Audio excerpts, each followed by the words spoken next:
Muito bom dia, estamos chegando com Panorama Esportivo em um dia muito especial, em um dia onde a decisão e a repercussão está tomando conta da dupla Grenal em total, aonde daqui a pouco teremos sorteio então da Libertadores, mas antes de mais nada, conversar um pouco sobre a classificação tão suada que aconteceu, com um gosto um pouco amargo, pois a dupla Grenal não apresentou um bom jogo em campo, seja Grêmio, seja Inter, não foram totalmente convincentes. Lembrando, né, a partir das oitavas de final é uma nova competição, é um novo patamar, então, que entra em campo. O Grêmio arrancou um empate, então, importante contra o América de Cali para avançar como líder do grupo na Libertadores. Em uma atuação ruim, com pênalti desperdiçado por Robinho e gol contra de Kahneman, o Grêmio encontrou a igualdade no final, aos 53 minutos. Uma cobrança perfeita de Diego Souza em outra penalidade garantiu então o empate com o América de Cali por 1-1 nesta quinta-feira na Arena, na partida de encerramento do Grupo E da Libertadores. Apesar do tropeço em casa, o tricolor manteve a liderança da chave com a derrota do Inter no Chile e terá vantagem de decidir em casa nas oitavas de final. Jogando bem abaixo, os comandados de Renato Portaluppi até ensaiaram uma melhora no começo do segundo tempo, mas tiveram seu ímpeto freado por mais uma cobrança de pênalti desperdiçada. O Robinho então, aos 6 minutos, mandou nas mãos de Graterol. O castigo veio rápido. No contragolpe, Vergara cruzou e o Kahneman desviou para a própria meta, sem chances para Vanderlei. No final, duas emoções controversas. Em lance com Cabreira, Kahneman foi expulso e desfalca a equipe na primeira partida da próxima fase.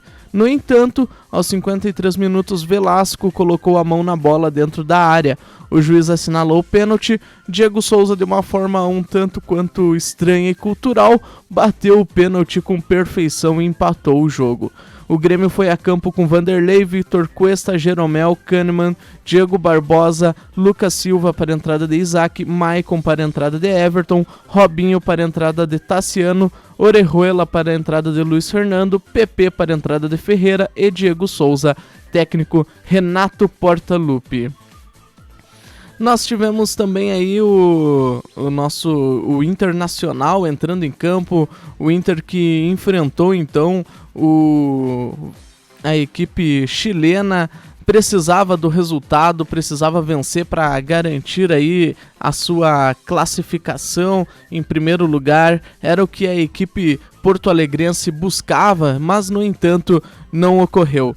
Os reservas, então, que o Coudet levou a gramado não conseguiram dar conta do recado, acabaram sofrendo uma virada. Então, o Inter, que teve tudo para avançar em primeiro do Grupo E na noite desta quinta-feira, ainda estava até uns minutos ali contando com o tropeço, né, do Grêmio, mas, no entanto, sofreu a virada no fim do jogo em Santiago do Chile contra a Universidad.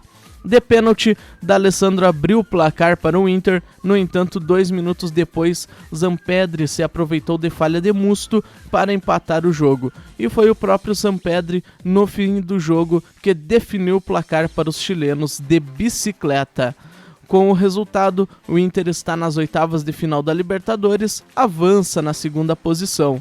O adversário na próxima fase será conhecido nesta sexta-feira, após o sorteio realizado pela Conmebol. Agora o Colorado dá uma pausa na Libertadores e volta a pensar então no Brasileirão. No domingo faz duelo de líderes com o Flamengo. A partida válida pela 18ª rodada acontece no Beira-Rio às 18h15. O Internacional então, que foi ontem com os reservas, com o time misto, trabalhou ali no mínimo para buscar essa classificação e agora então vem com força máxima pensando nesta final adiantada de Brasileirão. Vai ser um grande espetáculo com certeza no domingo. Vale ressaltar que agora ao meio-dia estará acontecendo então o sorteio da Libertadores, os enfrentamentos então para as oitavas de final. Pode acontecer Grenal, inclusive pode haver aí o encontro de Grêmio e Inter já nas oitavas, assim como o Internacional, que classificando em segundo enfrenta um pote muito difícil do lado A. O Internacional ele pode enfrentar aí clubes como River Plate, pode enfrentar clubes aí como Boca Juniors, tem aí talvez uma margem de facilidade ao enfrentar o Nacional ou o Jorge Wilstermann. Essas aí são duas equipes que talvez podem facilitar um pouco, mas não é nada garantido. O pote 1 ainda tem Santos, Palmeiras e Flamengo. Com certeza tudo aí para grandes jogos, para uns espetáculos aí que acabam se tornando ainda mais interessantes para o quesito da Libertadores em si, né? A competição cada vez mais tem se tornado um espetáculo à parte por se tornar situações atípicas como esta, por trazer, por exemplo, o Grenal que marcou esta fase de grupos aí como um momento eternizado na história. E há pouco então saiu os convocados da seleção brasileira, a seleção brasileira que tem aí a etapa das eliminatórias, está aí buscando classificação para a Copa do Mundo. Temos os convocados então com Alisson, Everton e Ederson no gol, os laterais Danilo, Gabriel Menino, Renan Lodge e Alex Telles, Thiago Silva, Marquinhos, Éder Militão e Rodrigo Caio na zaga. Convocados então na meia cancha os volantes Casemiro, Fabinho, Arthur e Douglas Luiz. Também temos aí o Everton Ribeiro, Felipe Coutinho, Neymar e Everton mais avançados. E os atacantes à disposição, Gabriel Jesus, Vinícius Júnior, Firmino e Richarlison. Uma ótima notícia, inclusive, que agrada, né, tanto a Grêmio quanto a Inter. O Internacional poderia perder aí, por exemplo, Thiago Galhardo. O Grêmio também poderia ter, por exemplo, o PP sendo convocado. Itens aí fundamentais e que acabaram então passando, desta vez pelo menos, despercebidos pelos olhos do Tite. Bom, agora são 11 horas e 40 minutos, a gente encerra o Panorama Esportivo de hoje por aqui. Um ótimo almoço a todos e de olho com certeza no sorteio da Libertadores.